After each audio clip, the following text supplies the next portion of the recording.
मोगाच्या भावन भयणो एक दीस मदर तेरेजा लागीं एक नवेंच काजार जाल्ली एक कपल आयलें आनी ताणें तिका जायते दुडू दिले. ते दुडवांनी तांची इच्छा आसली की मदर तेरेजान सगल्यांक जेवण दिलोलें, सगल्या गरिबांक जेवण दिल्लें. आनी कॅलकटा जंय तांचें घर आसा थंय ती मोगाच्या भावन भयणो ह्यो सिस्टरो मदर तेरेजाच्यो सिस्टरो 9,000 लोकांक गरिबांक ती जेवण रांदतात. आनी जेन्ना हे पयशे घेवन येयले आनी पयशे दिले तेन्ना मदर तेरेजान ह्या कपला लागीं विचारलें, इतले पयशे तुमकां खंयसून मेळ्ळे न्हू, दुडू तुमी म्हाका दितात ते. आनी ताणें तिका जाप दिलो सांगून की मादर आमी 2 दीस पयलींच आमी काजार जाल्यांत आनी आमकां जाय आसलें, आमकां कांय नवो काजाराचो आंगावलें तें बी कांयच नाका आसलें, आमकां कसलो डांस नाका आसलो.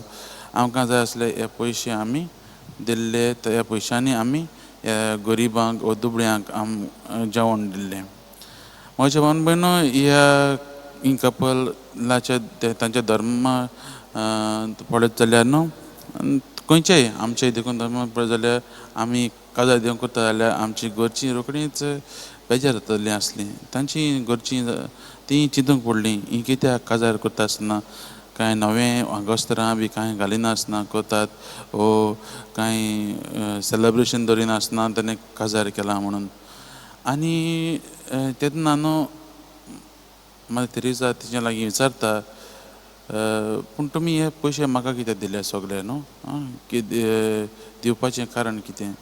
आनी तेन्ना तुमचे हे पयशे दिवपाचें कारण कितें?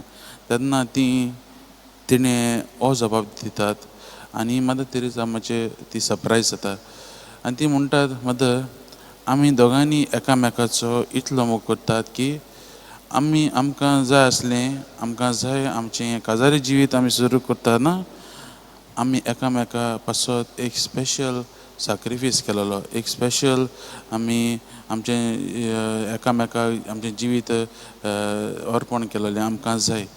आनी मोगाच्या भावन भयणो आयच्या शुभ वर्तमानांत आमी हेंच पळयता, हे दोनी मुगी आसात तांचे भाशेन हो जो कमिटमेंट जो आसा, हो जो सॅक्रिफायस जो केल्लो आसा, आयज जेजू दर एक क्रिस्ताच्या फाटलावदाराक ताच्या फाटलावदाराक ताचें शीस जावंक सोदतात तांकां जेजू म्हणटा, म्हजें शीस जातलें जाल्यार तुमी सगळें सोडून म्हजो पाटलाव करूंक गरजेचो, तुमचो कुरीस घेवंक जाय आनी म्हजो पाटलाव करूंक गरजेचो अशें जेजू म्हणटा.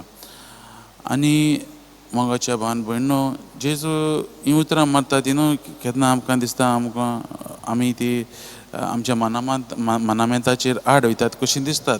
तेन्ना तो म्हणटा न्हू, तुमी तुमच्या आवय बापायक नाकारूंक जाय बी म्हूण फाट करूंक जाय म्हणटा तेन्ना आमकां दिसता आमी ते चवथ्या मनामेताचेर आड येतात दिसतात न्हू. आपल्या आवय बापायचो मान दिवंक जाय तो त्या मनामेताचेर आमी आड वयतात दिसतात. पूण मोगाच्या भावन भयणो सांत लोक ताचे बरोवपाची स्टायल अशीच की तो आमकां फाट करूंक म्हूण तांचो मोग तांकां मोग करूंक न्हय न्हू म्हूण, पूण तो कितें सांगूंक सोदता, तो सांगूंक सोदता की जेजू आमकां सांगूंक सोदता की म्हजो फाटल्यान जाल्यार तुमी सगळें म्हाका पयलो तुमी तुमच्या जिवितांत पयलो जागो दिवंक गरजेचो, हांव तुमच्या जिवितांत पयलो जावंक जाय अशें जेजू म्हणटा. कित्याक मोगाच्या भावन भयणो जेजूचे शीस आसलेले 12 शीस ताणें सगळें सोडून ते जेजूचो फाटल्यान करताले आनी तांची पॉप्युलॅरिटी जायती वाडलोली.